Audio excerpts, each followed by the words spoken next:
identification. And we worked on this webinar with the Citizen Lake Monitoring Program, Water Action Volunteers, Wisconsin DNR, and the First Detector Network. Ooh. Sorry, my slides are stuck.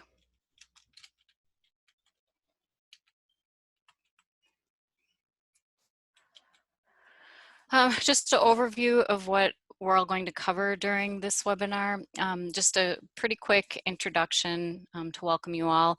And then we're going to go over the different species groups we'll have, and each presentation will be 20 to 25 minutes. We're going to first cover submersed aquatic plants and then go over the aquatic and wetland animals that we should keep a lookout for, riparian plants and upland wetland plants that you might see when you're along lake streams or wetlands. And then we'll have a question and answer period.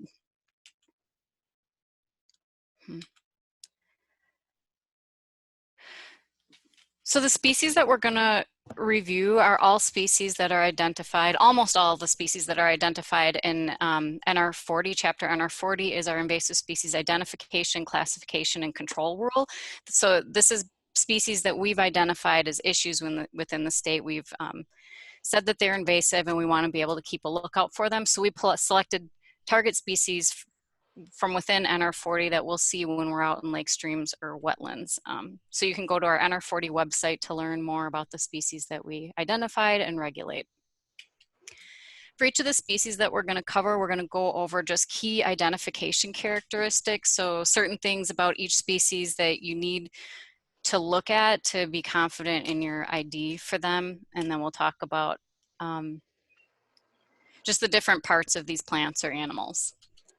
Then we're going to all share phenology information that was put together by the Wisconsin First Detector Network. And you'll see in these slides, we'll have the list of the species and just to show you the symbology so each presenter doesn't have to go through it. There's going to be different colors for the life stage that you'll see at the time of year. We'll also have symbology for detectability. If it's a hollow circle, it's not detectable during that time of year. If you only see a quarter circle, it's low, half is medium, and full is high. And like I said, that's can be found at the First Detector Network, and we'll provide that a link to where you can see more information later in the PowerPoint. We'll also share distribution maps for each species, and there'll be small screen clips of this map that you see in the state of Wisconsin. For the most part, we're pulling our maps from the Lakes and AIS mapping tool that's available on the DNR website, and it's tied to all the data that we have in the Surface Water Integrated Monitoring System, which is where we enter all of our data for monitoring efforts for aquatic invasive species. Where you see the green check, it means it's a verified Eurasian water milfoil, and then some of these are just lines if it's along a section of stream where it's found, and if we have a hash mark, that's going to be a polygon. So they're not all going to be big like this with the big check marks. They'll be a little harder to see. You can see this Vilas, Oneida County. So not all the maps are going to be totally visible in the PowerPoint, but you'll be able to access them through our mapping tool. Well, hi everybody, I'm Pearce, and I'm going to get us to some drier land here. I work with the Wisconsin First Detector Network and primarily work with more terrestrial plants. So the plants I'm covering are those that you'll definitely be able to find in wetland areas and along stream banks and areas like that, but you'll find them kind of further away from water as well. And so we're going to start with lesser celandine. And it's actually, I think we're kind of hitting the end of the time of the year where you'll actually be able to see this plant. It's a spring ephemeral, a member of the buttercup family. It's a nice ground cover plant with glossy, dark green, kidney-shaped leaves. And the things you'll want to look for on this one is that there's only one flower per stalk. And then if you look at the picture kind of at the lower left, there's 3 green sepals at the base of each flower. And then the stems will have these whitish bulbils on them, and then there will be tubers underground. So those 3 features are pretty distinct with our lesser celandine.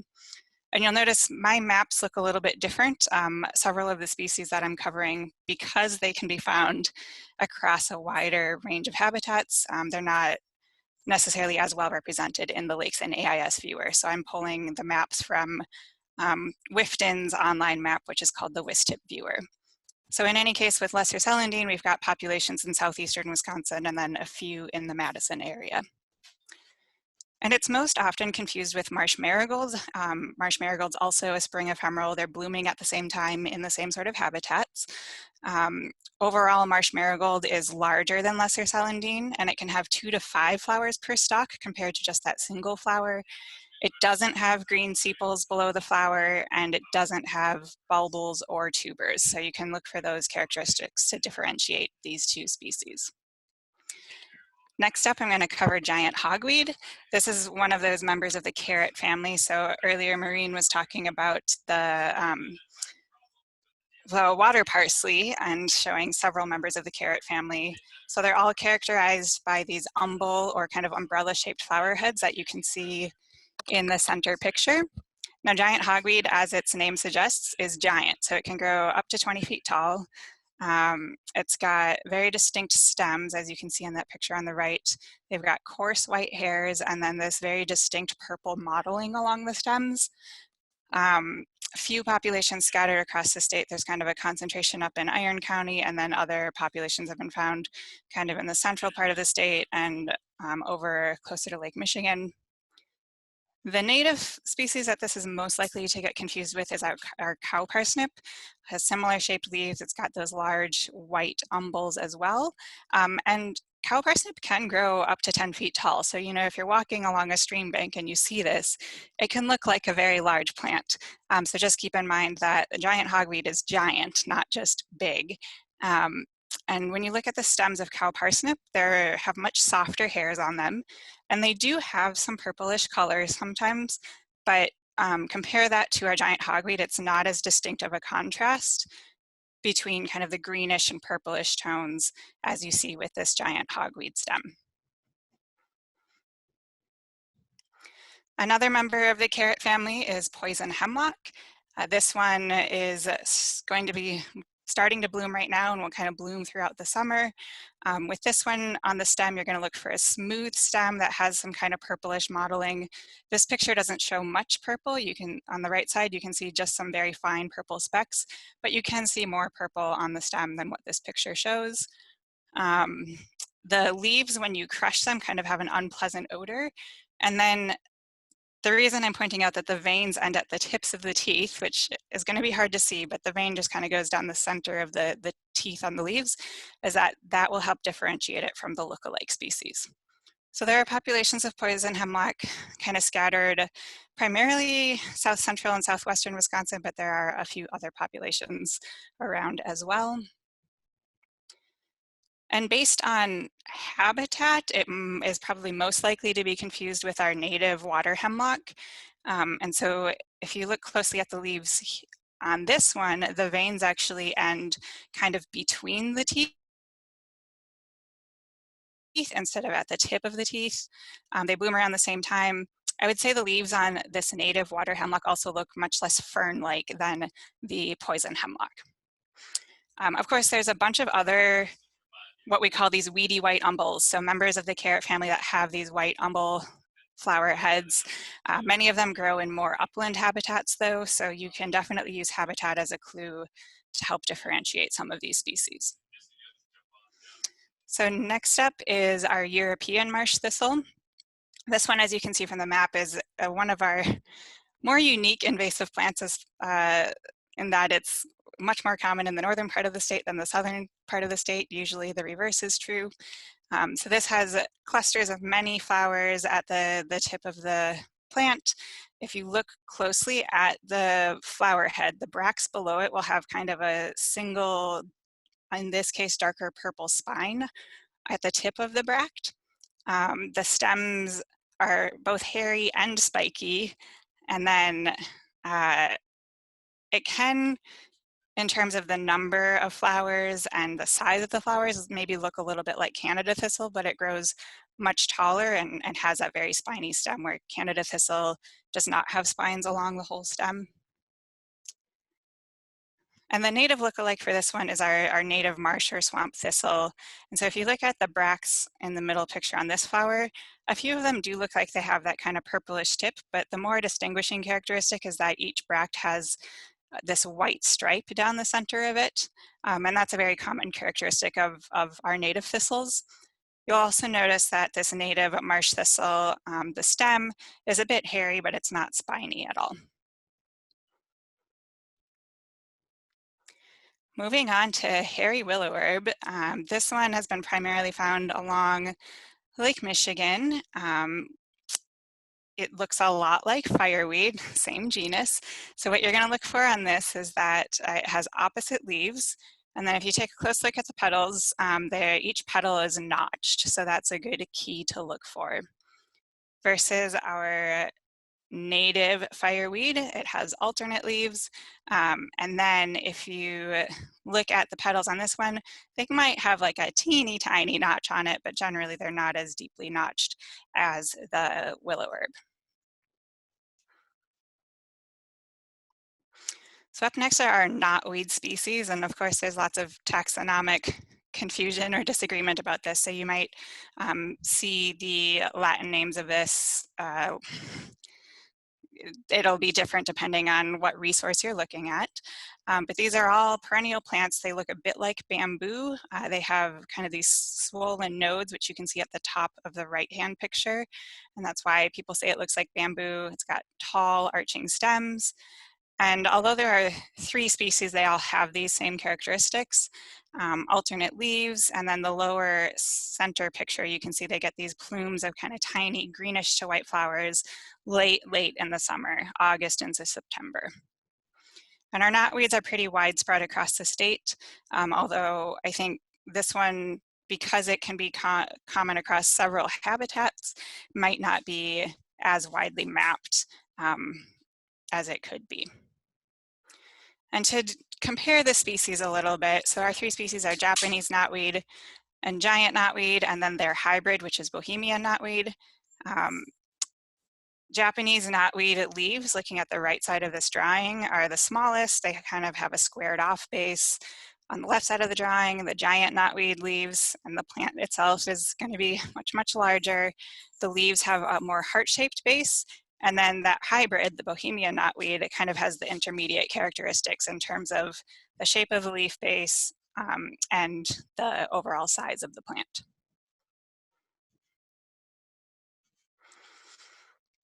Next up, we have Goldencreeper, and this actually is not yet regulated in the state of Wisconsin. It's fairly new to the state.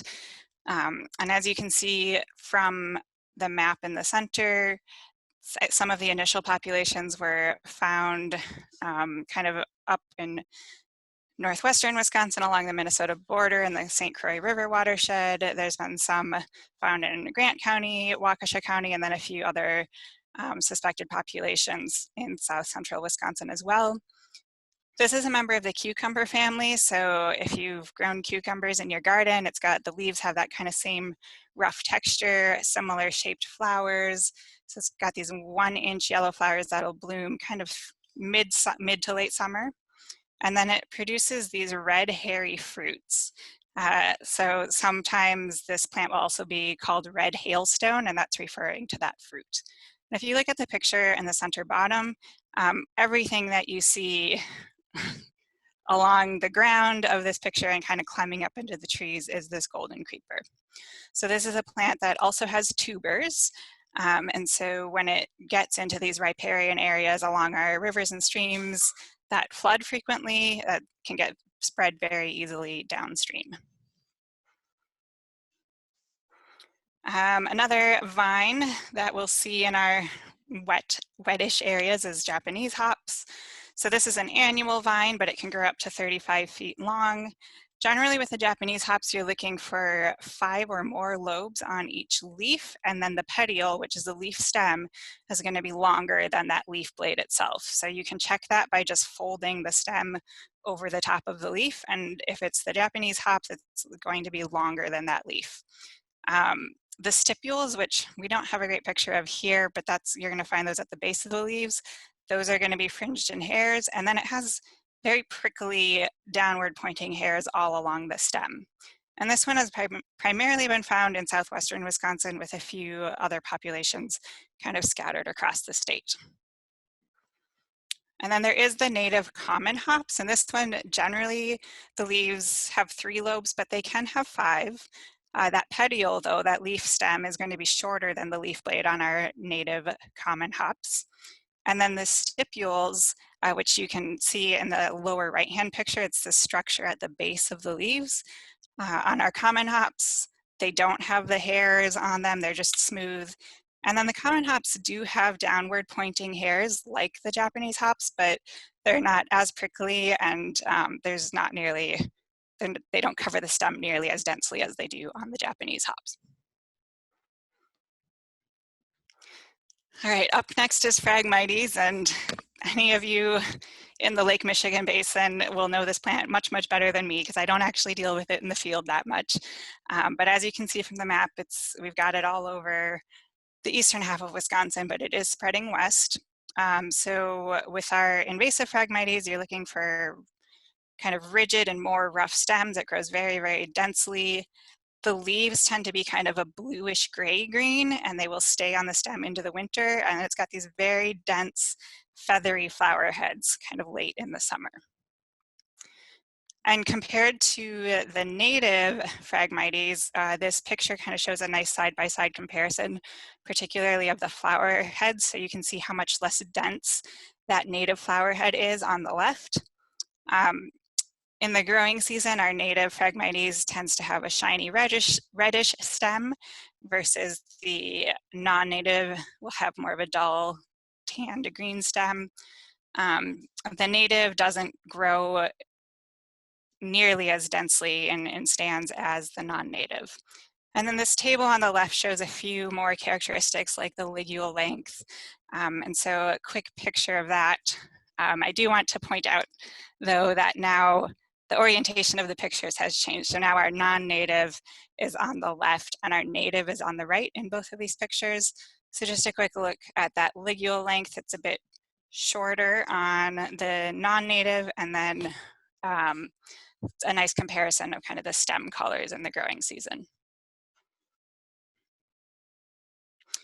All right, moving on to Japanese stiltgrass. This is a species that has not yet been found in Wisconsin, but the picture at the right is from Virginia, so it's everywhere in the mid-Atlantic, and the ground is just carpeted in stiltgrass in this kind of wet wooded forest.